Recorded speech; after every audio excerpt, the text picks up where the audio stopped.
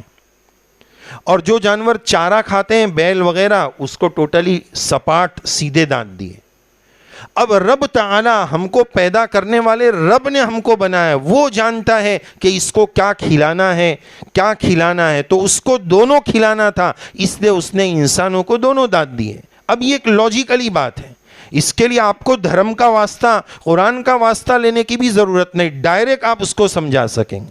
تو اس طرح کی بات. اسی طرح کسی نے کہہ دیا، بہت سارے لوگ بولتے ہیں کہ اسلام کا نظام طلاق ہم کو سمجھ میں نہیں آتا. یہ کون سی بات ہوئی؟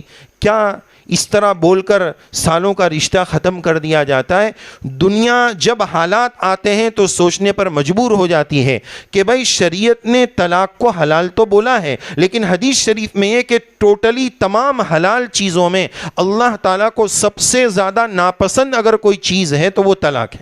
یہ ایمرجنسی ایگزٹ ہے. ابھی عائشہ کا کیس ہوا، ابھی عائشہ کا جو کیس ہوا، یہ موقع بتا رہا ہے کہ اسلام نیچرلی مذہب ہے. ایسی مجبوری کے موقع پر جب آگ لگی ہے تو ایمرجنسی ایگزٹ سے بھاگنے کے لیے اسلام نے طلاق رکھا ہے. اچھا، طلاق پر آبجیکشن کرنے والوں کو یہ بات سمجھنی چاہیے.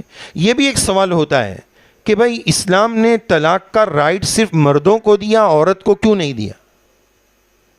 روزانہ گھر میں مسائل ہوں گے. لیکن اس کے ساتھ ساتھ ایک بات کہ اس طرح چھوٹا ہونے کے بعد زیادہ پریشانیاں عورتوں کو آتی ہے، بہت سارے مسائل ہوتے ہیں. تو آپ یقین جانیے ہمارے ملک میں یا تقریباً ہمارے اطراف کے ملکوں میں جہاں اسلامی قانون یہ چلتا ہے، یعنی مسلم پرسنل لا بورڈ کے واسطے سے ہو یا اسلامی ملک ہونے کے اعتبار سے ہو کہ طلاق کا پاور صرف مرد کو ہے، تو وہاں طلاق کا ریشو پرسنٹیج کے اعتبار سے صرف 5% ہے. اور جہاں دونوں طلاق دیتے ہیں ان ملکوں میں نام نہیں لینا چاہتا ہوں، وہاں پر طلاق کا ریشو 49% ہے، اور 49% میں سے 45% جو طلاق دیتی ہیں وہ عورتیں دیتی ہیں.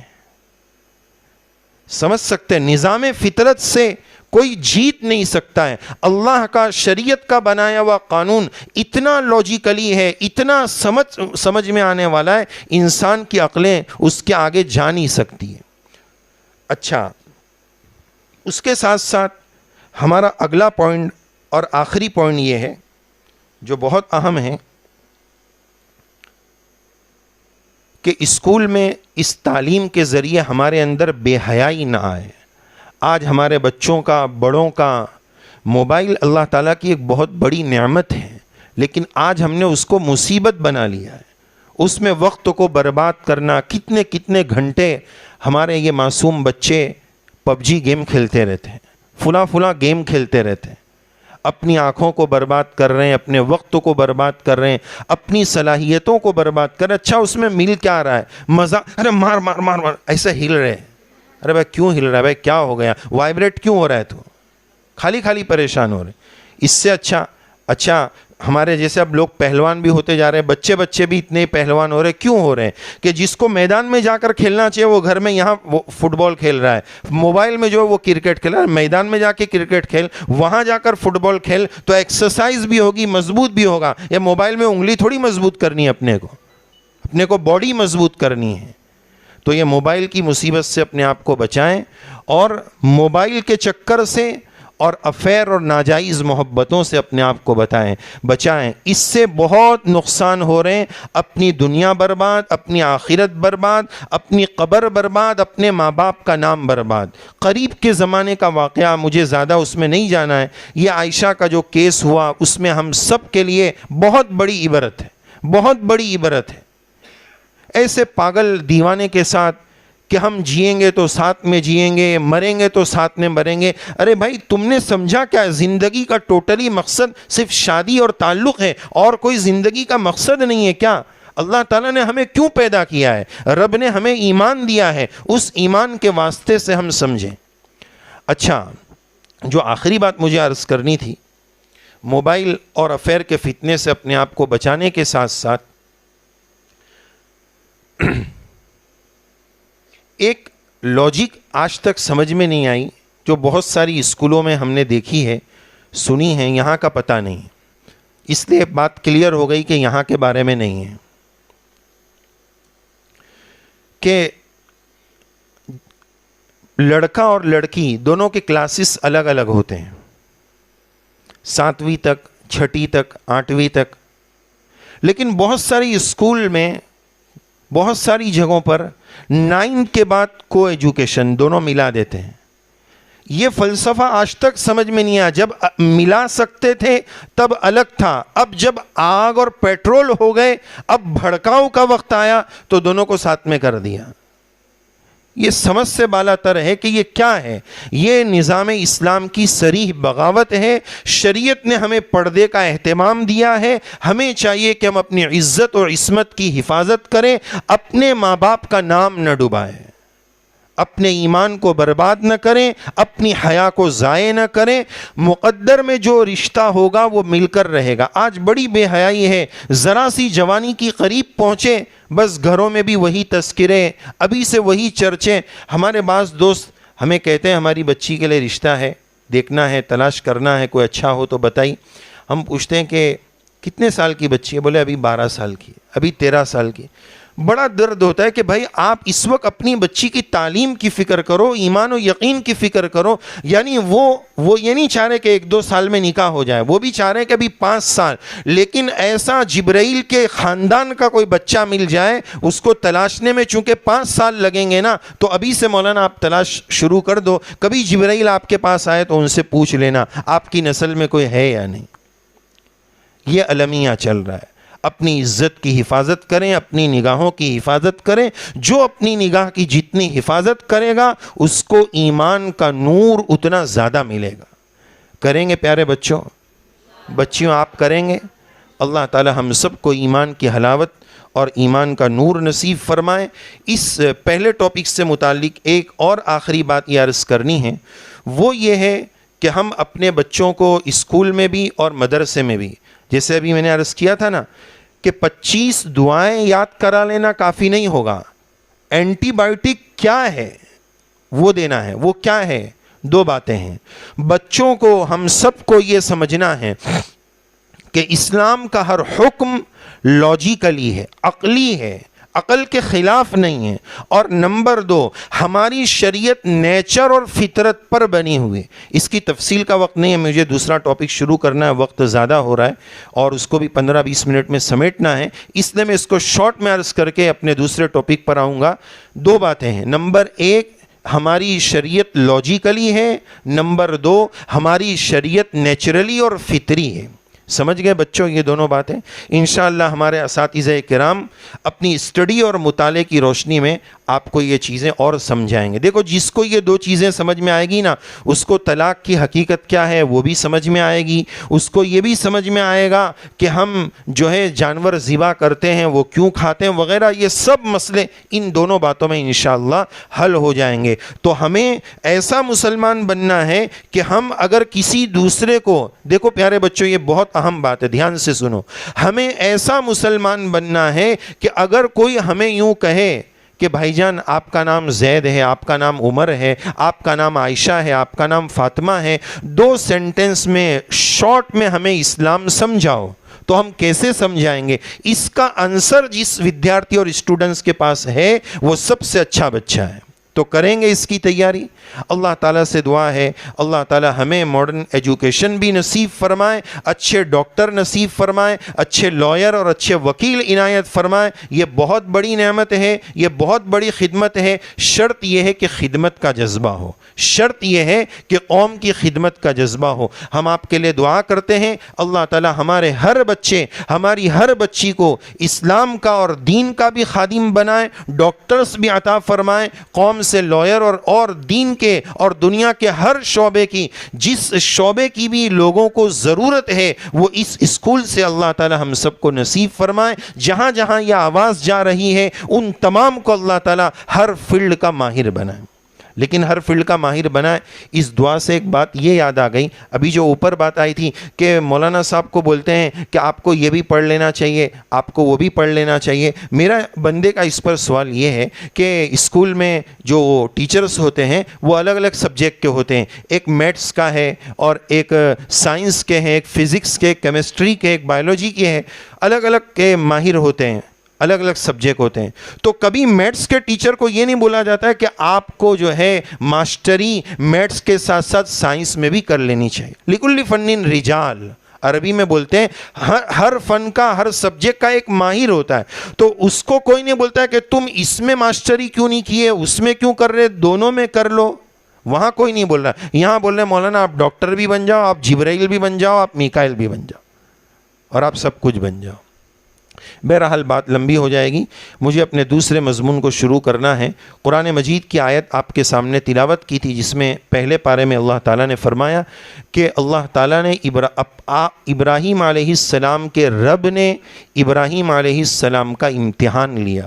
جب امتحان لیا فَأَتَمَّهُنَّ 101% نمبر لائے. ابراہیم علیہ السلام اس امتحان میں مکمل کامیاب ہوئے.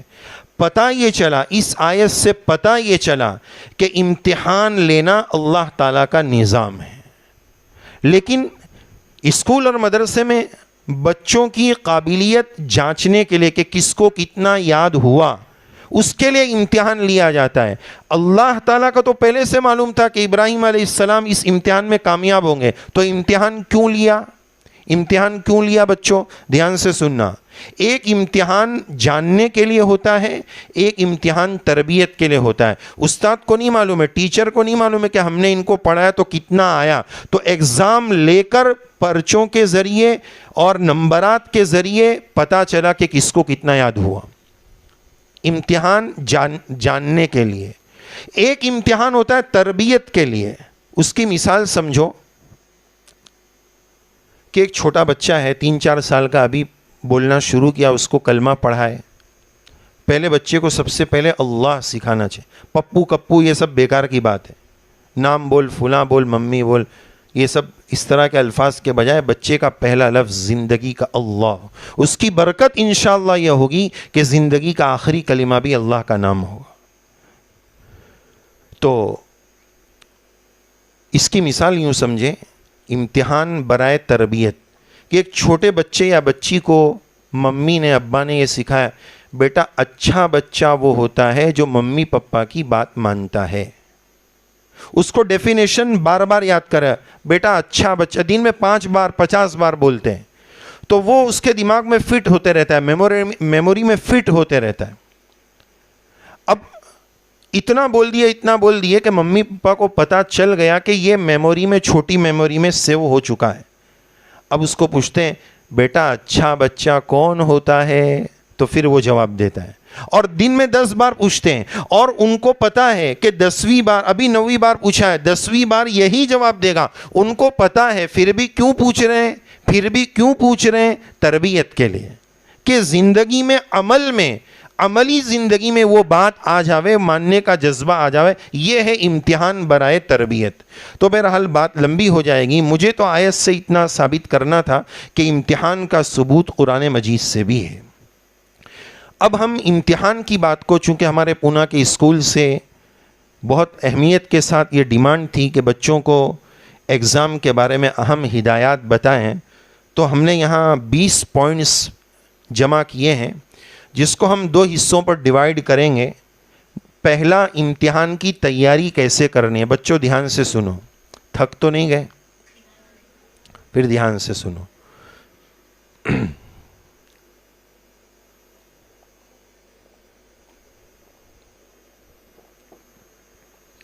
دو حصوں میں ہم تقسیم کرتے ہیں. نمبر 1, ایگزام کی تیاری کے بارے میں 10 ہدایات, اور نمبر 2, ایگزام دیتے وقت 10 ہدایات.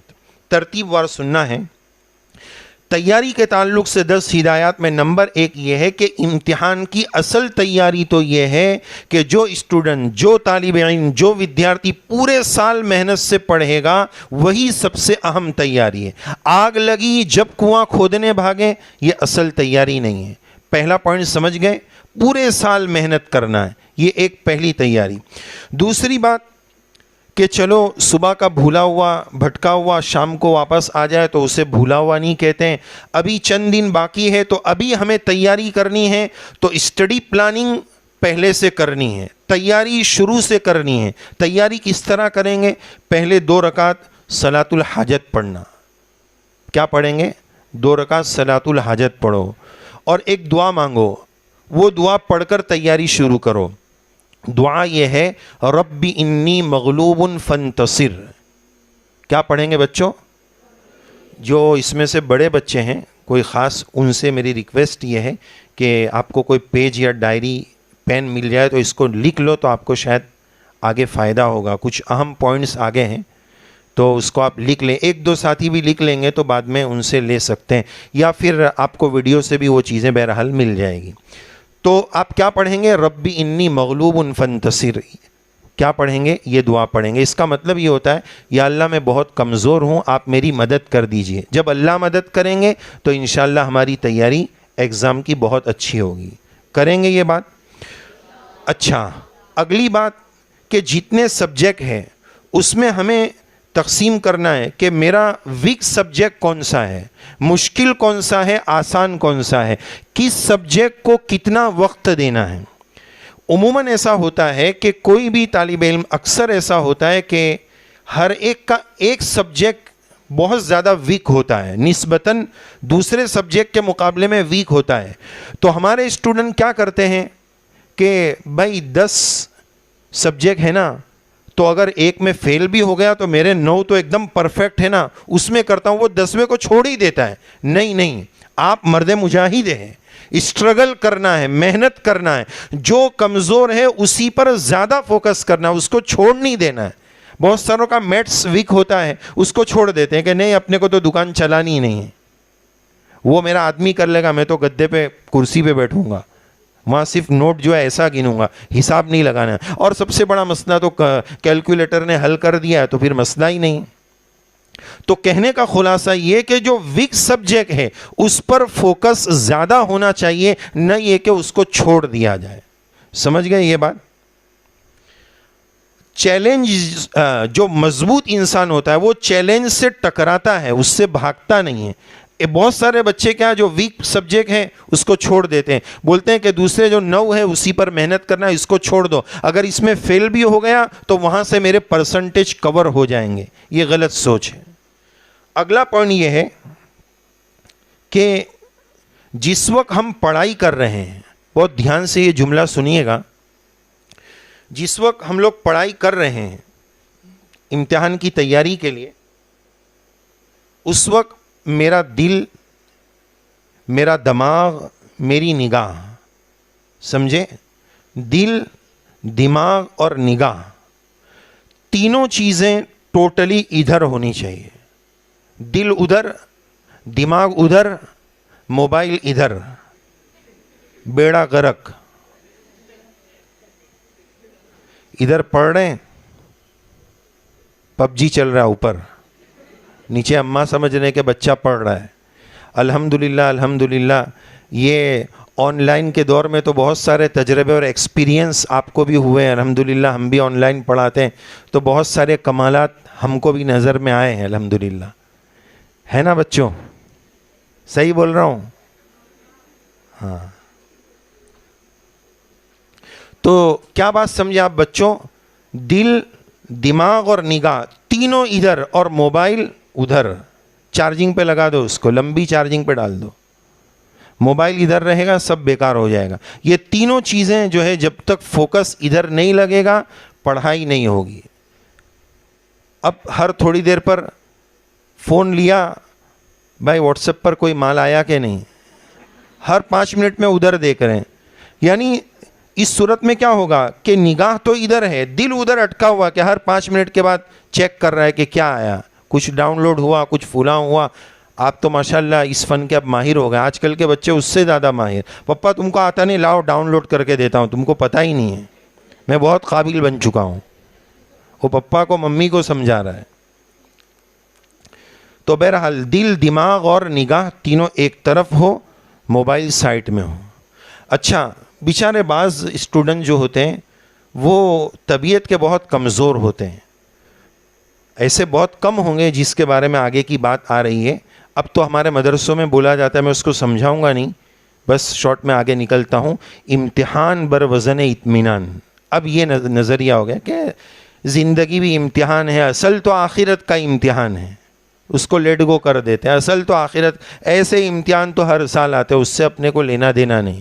ایک قوم ایسی بھی ہے اور ایک قوم ایسی ہے جو بہت زیادہ اسٹریس لے لیتی ہے، بہت زیادہ دماغ پر بوجھ لے لیتی ہے. بیلنس کی ضرورت ہے. فوکس کریں لیکن بہت زیادہ امتحان کو اپنے دل و دماغ پر حاوی نہ ہونے دیں. اس کو اتنا لے لینا کہ ہر چیز دنیا کی چھوڑ دیں اور کیا ہوگا کیا ہوگا کیا ہوگا، اس طرح کی ذہنیت یہ مناسب نہیں ہے. اگلی بات، تیاری میں ایک اہم چیز کہ رائٹنگ کی پریکٹس. لکھنے کی زیادہ عادت نہیں ہوتی ہے، بس سننے کی عادت ہوتی ہے. اب ایگزام میں لکھنا ہے تو امتحان کی تیاری میں ایک اہم چیز پریکٹس ہے کہ لکھنے کی مشق کریں. اور لکھنے کی مشق اور پریکٹس میں یہ ہے کہ مثلا کوئی اسٹوڈنٹ 9ویں میں ہے تو پچھلے 5 سال کے 9ویں کے جو پیپرز ہیں، پرچے ہیں، اس کو حل کریں. اور اس نیت سے نہیں کہ اس میں جو سوال ہے وہی مجھے آنے والا ہے. اس سے لکھنے کی پریکٹس ہو جائے گی، مشق ہو جائے گی، تھوڑا میں ٹرین ہو جاؤں گا، اس نیت سے اس میدان میں آ جاؤں گا۔ ارے بھائی بہت بڑا اگر پہلوان بھی ہے، اس کو اگر WWF کی رنگ میں آنا ہے تو پہلے اس کو پریکٹس اور ریہرسل کر کے اندر آنا پڑتا ہے، سیدھا وہ اکھاڑے میں اتر نہیں جاتا ہے۔ تو لکھنے کی تھوڑی پریکٹس ہو، پرانے پرچے حل کریں۔ اور ایک بہت اہم بات میرے نزدیک امتحان کی تیاری میں یہ بہت اہم بات ہے کہ مثلا 9 پیریڈ ہیں یا 9 سبجیکٹ ہیں، تو ہمارے بچے مثلا 2 یا 3 ہفتے یا 1 مہینہ ان کو تیاری کا ملا، تو وہ کیا کرتے ہیں، بس پڑھتے چلے جا رہے ہیں، پڑھ رہے ہیں ماشاءاللہ، ایسا نہیں کہ نہیں پڑھ رہے ہیں، لیکن اس پڑھائی کا جو فلٹر ہے، اس کا جو خلاصہ ہے، اس کا جو لب لباب ہے، اس کو نوٹس نہیں کر رہے ہیں۔ آپ جو پڑھ رہے ہیں اس کے نوٹس لکھو۔ بھائی آپ کی کتاب 250 صفحے کی ہے، تو 250 صفحے کو آپ 5 صفحے کے اندر، 4 صفحے کے اندر، پیج کے اندر اس کا خلاصہ لکھو۔ اس کا بہت بڑا فائدہ کیا ہوگا آپ کو پتہ ہے؟ اس کا بہت بڑا فائدہ یہ ہوگا کہ ابھی ایگزام میں آدھا گھنٹہ باقی ہے، پیپر شروع ہونے میں کتنا وقت باقی ہے بچوں؟ دھیان سے سنو، کتنا وقت باقی ہے؟ آدھا گھنٹہ۔ ابھی اگر آپ نے یہ نوٹس تیار نہیں کیے ہوں گے نا، تو مثلا سائنس کا یا میتھس کا پرچہ ہے، تو آپ 200 صفحے کی کتاب پلٹتے ہی رہیں گے، یہ پڑھوں نہیں یہ چھوڑو، یہ پڑھوں، یہ آدھا گھنٹہ اسی میں نکل جائے گا۔ بھائی اس آدھے گھنٹے میں 300-500 صفحے کی کتاب کیسے پڑھے گا؟ کیا پڑھے گا؟ دماغی کام نہیں کرے گا، دل بولے گا یہ پڑھ لے، نہیں یہ نہیں، وہ پڑھ لے، نہیں وہ پڑھ لے، تو وہ پڑھ ہی نہیں پائے گا۔ آپ کے پاس 1 مہینے کی تیاری کے نوٹس اویلیبل ہوں گے تو وہ 5 صفحے آپ کے لیے اس آدھے گھنٹے میں اتنے مددگار ہوں گے، اس کی مدد سے انشاءاللہ آپ کے ٹوٹلی آنسر حل ہو جائیں گے، آسان ہو جائیں گے۔ یہ بندے کے نزدیک امتحان کی تیاری کا بہت اہم پوائنٹ ہے۔ ہمارے بچے اسکول ہو یا مدرسے ہو، بس پڑھتے ہیں، پڑھنے والے پڑھتے ہیں، لیکن اس کو فلٹر کر کے اس کے نوٹس اور اس کا خلاصہ یہ نہیں لکھتے، پھر پریشان ہوتے ہیں۔ آخری دن جب محنت کا وقت کم بچ جاتا ہے، تیاری کا وقت کم بچ جاتا ہے، پھر وہ کچھ پڑھتے نہیں ہیں، پڑھنے کے لیے کچھ بچا ہی نہیں، کیا پڑھیں گے؟ تو نوٹس ضرور لکھیں۔ 10ویں اور آخری ہدایت، یہ تیاری کے تعلق سے سب باتیں ہو گئیں۔ پوری کوشش کرو، 100% محنت کرو۔ امتحان بروزن اطمینان نہیں، امتحان کے لیے ہمیں پوری تیاری کرنا ہے۔ اور اس سال جو کچھ پڑھائی میں لاک ڈاؤن کی وجہ سے، حالات کی وجہ سے جو کچھ کمی کوتاہی رہ گئی، اس کو پورا کرنا ہے۔ کتنا وقت باقی ہے ایگزام میں؟ 18 تاریخ سے، تو پوری اپنی کوشش کرنا ہے۔ اس کے بعد عربی میں ایک جملہ ہے، السعی منا والاتمام من اللہ، کوشش کرنا میرا کام ہے، رزلٹ اور نتیجہ اللہ کے ہاتھ میں ہے۔ الحمدللہ یہ ایگزام کی تیاری کے تعلق سے 10 پوائنٹ مکمل ہوئے۔ اب آخری 10 پوائنٹ ہے ایگزام کے تعلق سے، امتحان دینے کے تعلق سے، اس پر انشاءاللہ ہم اپنی بات ختم کریں گے۔ نمبر 1، اس میں پہلی بات یہ ہے کہ جس دن آپ کا ایگزام ہو، اس رات میں بہت سارے بچوں کو دیکھا گیا ہے کہ جب آگ لگتی ہے تب کنواں کھودتے ہیں، تو وہ کیا کرتے ہیں، رات میں 2-3 بجے تک پڑھتے رہتے ہیں۔ بچوں یہاں دھیان دیجئے، وہ کیا کرتے ہیں، رات میں 2-3 بجے تک پڑھتے ہیں۔ اب رات میں اتنا تھک گئے تو صبح میں کیا امتحان دیں گے؟ اب جو ہونا تھا وہ ہو گیا، رات کو جلدی سو جائیں، صبح کا وقت بہت اچھا ہے، یاد کرنے کا سب سے اچھا وقت، یاد شکتی اور میموری کی آسانی اور اس میں سیو ہو جانے کا سب سے پرفیکٹ جو وقت ہے وہ تہجد کا وقت ہے۔ آپ عشاء پڑھ کے 8-9 بجے سو جائیں۔ ان دنوں میں تو ایسا ہونا چاہیے بچے کو، جیسے ہوتا ہے نا سیزن کے زمانے میں دکان سے ابا کھانے نہیں آتے، ممی کو بول دیتے آج میں وڑا پاؤں کھا لوں گا، تھوڑے دن وہ ایک دم عجیب سے ہو جاتے ہیں، پتہ نہیں وہ ہمارے ابا ہے کہ کون ہے، ملتے ہی نہیں ہیں، بس سیزن میں وہ دیوالی کا سیزن چل رہا ہے تو کچھ نہیں۔ تو اسی طرح طالب علم کو ہونا چاہیے کہ نہیں، میرا ایگزام کا وقت ہے، مجھے 1 منٹ ضائع نہیں کرنا، جو وقت ملے گا مجھے پڑھائی میں لگانا ہے۔ تو وہ پہلے کر لیں، آگ لگے تب کنواں نہیں کھودنا ہے کہ رات کو امتحان کی رات میں 3 بجے تک پڑھتے بیٹھے، یہ غلط بات ہے۔ اس سے صبح میں دماغ پر بہت بھاری اثر پڑے گا، آتا ہوا بھی بھول جائیں گے۔ ایک ہدایت۔ نمبر 2، ہمارے آسان دین چینل پر پرچے لکھنے سے اور ایگزام سے پہلے کے کچھ 3-4 وظیفے آپ اس کو بھی دیکھیے گا. میں ایک شارٹ وظیفہ ابھی عرض کر دوں جو بہت آسان ہے. ہمارے ایک بہت بڑے بزرگ ہیں حضرت شیخ الاسلام مفتی تقی صاحب دامت برکاتہم. حضرت نے ایک وظیفہ بتایا, بہت آسان ہے, سب بچے بہت دھیان سے سنو. اور حضرت نے فرمایا کہ میں نے ہر امتحان سے پہلے اس وظیفے کو کیا ہے, اس کی برکت سے ہر سال میں نے ٹاپ کیا ہے.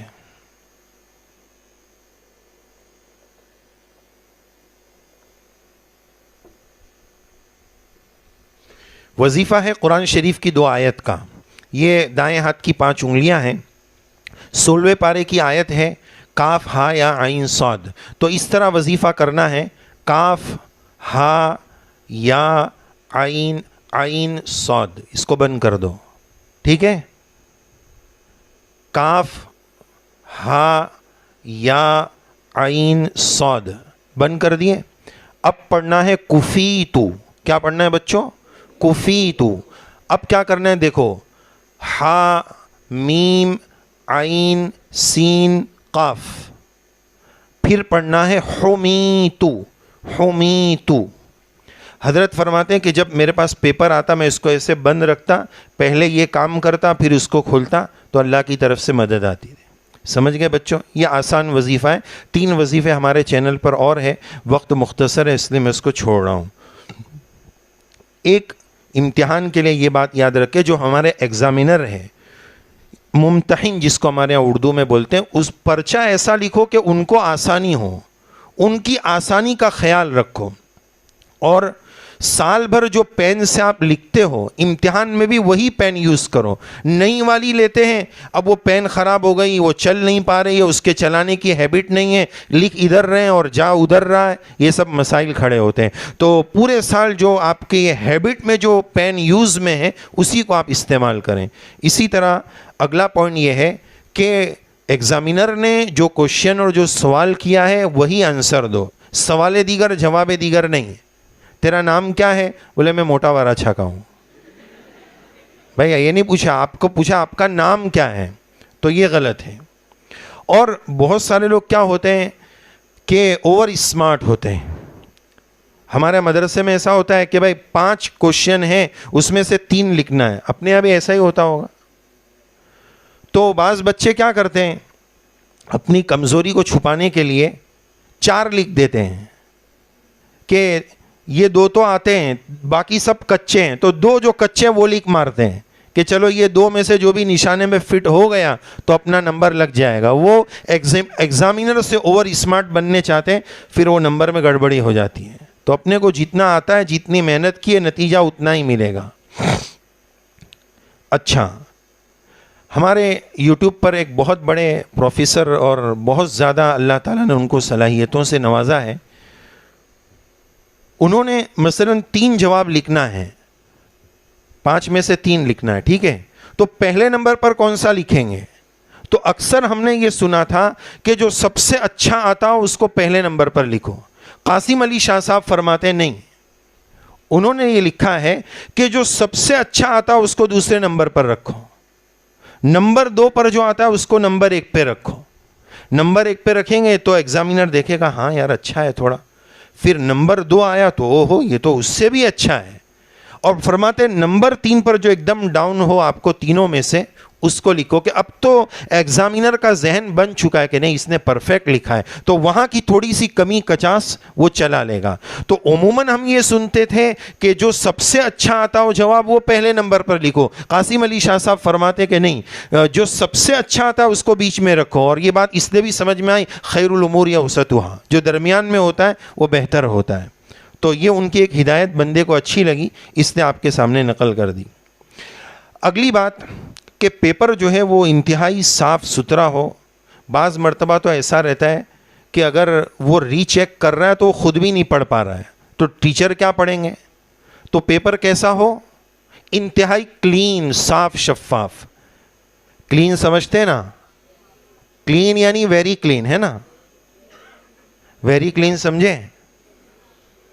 ویری کلین یعنی کچھ لکھنا ہی نہیں ہے. نہیں وہ کلین نہیں کہ بھائی بس لیٹیاں باقی ہے اس میں. یعنی اس کو خوبصورتی کے ساتھ ہیڈنگ جتنا خوبصورت بنا سکتے ہو، ایگزامینر ممتحن کو آپ جتنی سہولت دے سکتے ہو انشاءاللہ اتنے زیادہ نمبرات وہ دل کھول کر سخاوت کے ساتھ آپ کو نمبر دیں گے۔ اسی طرح ایک پوائنٹ یہ ہے کہ بعض مرتبہ ایسا ہوتا ہے کہ ہم نے کوئی سوال پڑھا اور اپنے کو یاد ہے کہ میں نے اس کو کل رات میں ہی پڑھا ہے، مجھے اس کا جواب بھی یاد ہے۔ بہت دھیان سے سنو بھائی بچوں یہ بات، ایک سوال ہم نے پڑھا اور مجھے یاد ہے کہ میں نے 1-2 دن پہلے ہی یہ پڑھا ہے اور اس کا جواب میموری میں ہے کدھر، ابھی وہ سرچنگ چل رہی ہے، کہاں ہے وہ مل نہیں رہا ہے۔ تو ایک وظیفہ سنو، درود شریف پڑھو۔ وہ درود شریف جو ہے وہ سرچنگ کو کلک کرتا ہے، جیسے درود شریف پڑھیں گے بہت ساری مرتبہ بہت سارے بزرگوں کا یہ مجرب ہے کہ وہ بیان میں بھی کبھی کوئی بات تھوڑی ادھر ادھر مس ہو جاتی ہے تو وہ درود شریف پڑھتے ہیں، فوراً وہ بات یاد آتی ہے۔ تو کبھی آپ کو ایسا محسوس ہو کہ مجھے اس کا آنسر معلوم ہے لیکن ابھی میموری میں آ نہیں رہا ہے، تو درود شریف پڑھو، انشاءاللہ وہ کلک ہو کر سامنے آ جائے گا۔ یہ ایک ہدایت تھی۔ اس کے ساتھ ساتھ ایک نوی ہدایت یہ ہے کہ ہیڈنگ اچھا ہو، پرچہ بہت اچھا ہو۔ 10ویں ہدایت یہ ہے کہ اگر 3 سوال لکھنے ہیں، 3 جواب لکھنے ہیں تو کس سوال کو کتنا وقت دینا ہے۔ بعض مرتبہ ایسا ہوتا ہے پہلے سوال کے لیے جو ہے 70% وقت اسی میں صرف کر دیا، اب وقت کم بچا تو دوسرے 2 جواب کیسے لکھیں گے؟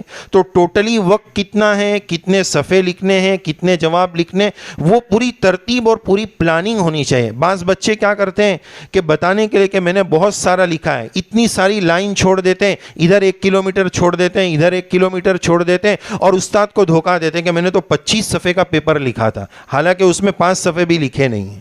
تو اس طرح کی بیوقوف والی بنانے کی بات نہ ہو، نقل نہ ہو، چوری نہ ہو، اللہ نے جو دیا ہے اسی میں سے لکھنا ہے۔ محنت ہمارا کام ہے، نتیجہ اللہ کے ہاتھ میں ہے۔ آخری بات یہ عرض کرنی ہے، وقت کافی ہو رہا ہے، کہ دیکھیں زندگی اللہ تعالیٰ کی بہت بڑی امانت ہے۔ یہ عائشہ کا جو کیس ابھی ہمارے سامنے آیا، ہم نے جمعہ میں ایک جگہ پر بات کی تھی، اس میں ہم نے تقریباً 10 پوائنٹس جمع کیے تھے کہ آج لوگ سوسائڈ، خودکشی، آتم ہتیا کن بنیادوں پر کرتے ہیں، کن کن باتوں پر کرتے ہیں، جس میں افیئر میں ناکام ہو جانا اور شادی میں ناکام ہو جانا۔ افیئر میں ناکام ہونے کا مطلب یک طرفہ محبت ہے، شادی میں ناکام ہونے کا مطلب دونوں راضی ہیں، ممی ابا منع کر رہے ہیں، تو عجیب جوانی اور دیوانی ہے کہ ہم جئیں گے تو ساتھ میں، مریں گے تو ساتھ میں۔ ارے بھائی یہ زندگی کا کوئی مقصد ہے؟ جا کے دونوں کود گئے۔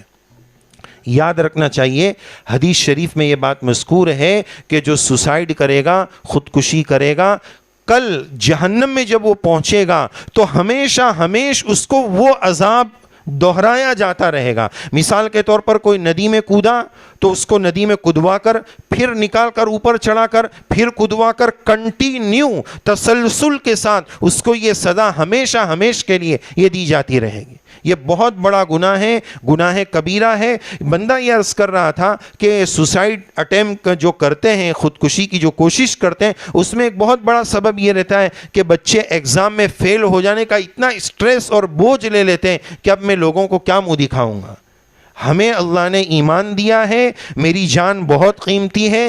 اسلام میں تو ماتم بھی حرام ہے۔ کیوں؟ یہ پارٹس آف باڈی میرے نہیں ہیں، یہ میری ذات میری نہیں ہے، یہ کرائے پر بھاڑوتی ہے، یہ اللہ کی امانت ہے، اس نے دیا ہے، میں اس کو ضائع نہیں کر سکتا ہوں۔ لا تقتلوا انفسکم، اپنی جانوں کو قتل مت کرو، ان اللہ کان بکم رحیما، اللہ تعالیٰ تم پر بہت مہربان ہے، بہت رحم کرنے والے ہیں۔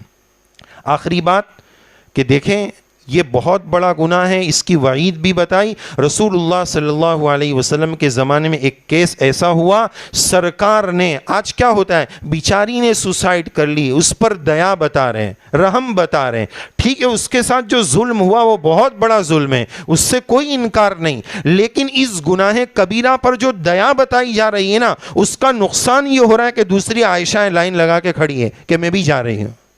اس کا نقصان یہ ہو رہا ہے، اس کو پروموٹ نہیں کرنا، اس کو اپریشیٹ نہیں کرنا، اس کی حوصلہ شکنی کرنا کہ یہ بہت بڑا گناہ ہے، اسلام میں اس کی کوئی گنجائش نہیں۔ دیکھو اور بھی گناہ ہے لیکن اس گناہ کی ایک اسپیشلٹی سمجھیے کہ دوسرے گناہ کے بعد توبہ ہو سکتی ہے۔ جس نے سوسائڈ کر لیا اب تو وہ مر گیا، تو اب توبہ کا ٹائم ہی نہیں رہا۔ یہ ایسا گناہ ہے جو ناقابل توبہ ہے، ناقابل معافی نہیں کہہ رہا ہوں، اللہ چاہے تو معاف اس کو بھی کریں گے انشاءاللہ، وَيَغْفِرُ مَا دُونَ ذَلِكَ لِمَن يَشَاءُ، شرک کے علاوہ اللہ ہر گناہ معاف کر سکتے ہیں، اللہ اس کو بھی معاف کر سکتے ہیں، لیکن ناقابل توبہ ہے، اس کو توبہ کا ٹائم ہی نہیں ملے گا تو کب وہ توبہ کرے گا؟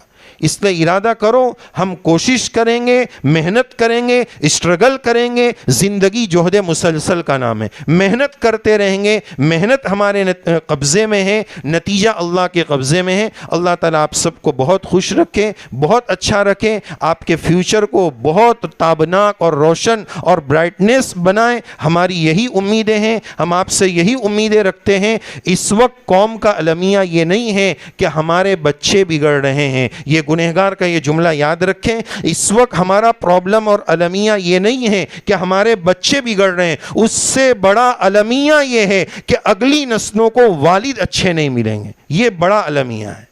اس لیے ضرورت ہے ہم اپنے اوپر رحم کھائیں، اپنے بچوں پر رحم کھائیں، اور بہت ادب کے ساتھ، بہت معذرت کے ساتھ اساتذہ کرام اور اسکول کے ذمہ داران سے بھی یہ بات عرض کی جائے گی کہ دینیات کے شعبے کو اور مضبوط کیا جائے، اس میں اس طرح کے پروگرامز وقتاً فوقتاً ہو، بچوں کی ذہنیت بنائی جائے، ان کی ایمانی ذہنیت بنائی جائے۔ ایک لاسٹ واقعے پر اپنی بات ختم کروں گا۔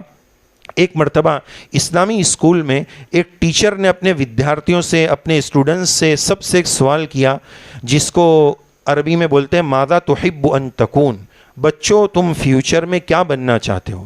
یہ استاد نے سوال کیا۔ ہمارے استادوں کو بھی چاہیے کہ بچوں سے اس طرح کے سوالات ہوتے رہیں تاکہ ان کی ذہن سازی ہو۔ تو استاد جی نے یہ پوچھا تو سب بچوں نے الگ الگ جواب دیا، ایک نے بولا ڈاکٹر، انجینئر، فلاں فلاں، اور ایک بچے نے سب سے الگ جواب دیا، اس نے بولا سر جی، استاد جی مجھے صحابی بننا ہے، چھوٹا سا بچہ تھا، مجھے صحابی بننا ہے۔ استاد نے اس کو بلایا، بیٹا آپ جانتے ہو صحابی کا ڈیفینیشن کیا ہے، صحابی کس کو بولتے ہیں، اس کی پریبھاشا کیا ہے؟ تو استاد جی نہیں معلوم۔ استاد نے بتایا کہ صحابی تو وہ ہوتا ہے جو رسول اللہ صلی اللہ علیہ وسلم کا ڈائریکٹ اسٹوڈنٹ ہو، سرکار سے جس نے ڈائریکٹ پڑھا وہ صحابی ہوتا ہے۔ اب سرکار تو پردہ فرما گئے تو صحابی تو بن نہیں سکتے۔ تو بیٹا یہ بتاؤ کہ یہ جواب تم نے کیسے دیا، تم نے کیسے بولا کہ مجھے صحابی بننا ہے؟ استاد، اساتذہ کرام اور بچوں، اپنے اماں ابا کو جا کر یہ واقعہ سناؤ، وہ بچے کا جواب سنو۔ اس بچے نے یہ کہا کہ ہمارے گھر میں روزانہ تعلیم ہوتی ہے، کتاب پڑھی جاتی ہے، اسلام کی ہدایات بتائی جاتی ہے، اور اس میں صحابہ کے واقعات، حکایات صحابہ پڑھی جاتی ہے، وہ صحابی اتنے اچھے تھے، وہ صحابی کا یہ کمال تھا۔ تو میرے دماغ میں یہ بات آ گئی کہ صحابی یعنی بہت اچھی جماعت کا نام ہے، اس لیے میں نے کہا کہ مجھے اس کا فرد بننا ہے۔ اس سے پتہ یہ چلا کہ تعلیم، گھر کا نظام کتنا رول ادا کرتا ہے، اور یہی چیز ہم اسکول میں بھی کرتے ہیں۔ ہمارے لیے بڑی سعادت کی بات ہے، بڑے فخر کی بات ہے کہ اسلامیہ ہمارے اس اسکول کے نام کا ایک جز ہے۔ میں اس پر بہت مبارکبادی دینا چاہوں گا جنہوں نے بھی یہ نام رکھا ہے، ان کے لیے تہہ دل سے دعا ہے، اور بچوں آپ کے لیے بھی دعا ہے۔ اللہ تعالیٰ آپ کو قوم کا امام بنائے، فیوچر کا امام بنائے، دین اور دنیا ہر شعبے میں ترقی عطا فرمائیں۔ اور ہمارے اساتذہ کرام، ہمارے ذمہ داران، ان سے بھی معذرت کے ساتھ معافی چاہوں گا کہ ان کا کافی لمبا وقت لیا، 1 گھنٹے کا ارادہ تھا لیکن 2 ٹاپک جمع ہو گئے تھے، اور سوری اس بات کے ساتھ بھی کہ گاڑی تھوڑی شروع سے بھی لیٹ چلی تھی۔ گاڑی جب لیٹ چلتی ہے تو اسٹیشن پر بھی لیٹ پہنچتی ہے۔ وقت کا ہم سب کو بہت خیال رکھنے کی ضرورت ہے۔ وقت کے بارے میں بتایا، اللہ تعالی ہمیں بھی وقت کی رعایت کی توفیق نصیب فرمائے، آداب کے ساتھ با ادب ہونے کی توفیق نصیب فرمائے۔ تو بہرحال میں اپنے اساتذہ کرام اور ذمہ داران اور جتنے وڈیل یہاں تشریف رکھتے ہیں سب کی خدمت میں بہت مبارکبادی پیش کرتا ہوں، ان کا بہت زیادہ ممنون ہوں، شکر گزار ہوں کہ انہوں نے اس گنہگار کو اس قابل سمجھا کہ آپ کے سامنے کچھ باتیں پیش کر سکے۔ اگر کوئی بات ایسی ہو جس سے آپ کا دل ٹوٹا ہو یا آپ کو تکلیف ہوئی ہو، آپ کے اعتبار سے وہ غلط ہو، تو میں معافی چاہوں گا، اور اگر کسی بات سے آپ کو فائدہ ہوا ہو تو یہ گنہگار کو دعاؤں میں یاد رکھنا۔ اللہ تبارک و تعالیٰ ان کہی سنی باتوں پر اس گنہگار کو بھی توفیق عمل سے نوازے، ہم سب کو توفیق عمل سے نوازے، سنتوں کا اہتمام نصیب فرمائے۔ ہم مبتلا ہے مصیبتوں میں، حکم الہی توڑ کر عزت کیسے ملے گی، سنت نبی کی چھوڑ کر۔ آمین یا رب العالمین، وآخر دعوانا ان الحمد للہ رب العالمین۔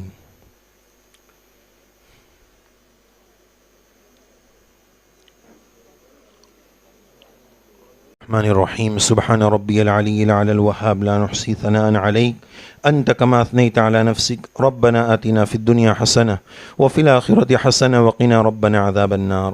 یا اللہ ہم سب کے گناہوں کو معاف فرما، قصوروں کو درگزر فرما۔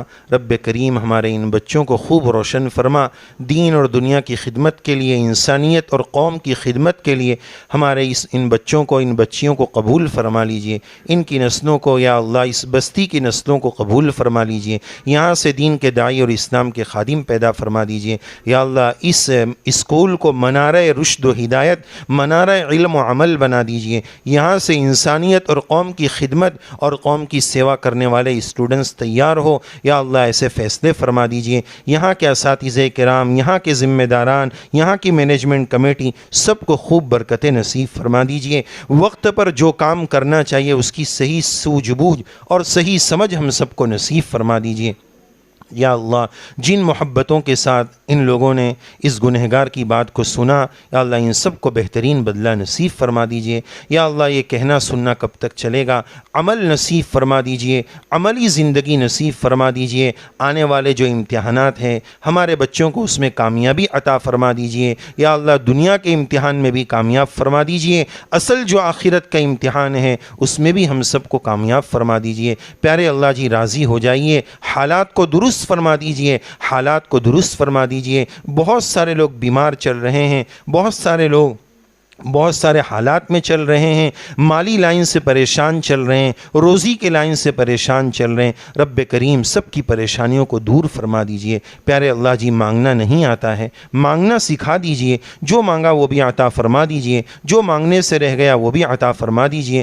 ہماری دعاؤں کو اپنے فضل و کرم سے حبیب پاک صلی اللہ علیہ وسلم کے صدقہ طفیل میں قبول فرما لیجئے۔ اللہم انا نسألک من خیر ما سألک منہ نبیک و حبیبک محمد صلی اللہ علیہ وسلم ونعوذ بک من شر ما استعاذک منہ نبیک و حبیبک محمد صلی اللہ علیہ وسلم۔ انت المستعان وعلیک البلاغ ولا حول ولا قوة الا باللہ العلی العظیم۔ سبحان ربک رب العزة عما یصفون وسلام علی المرسلین والحمد للہ رب العالمین۔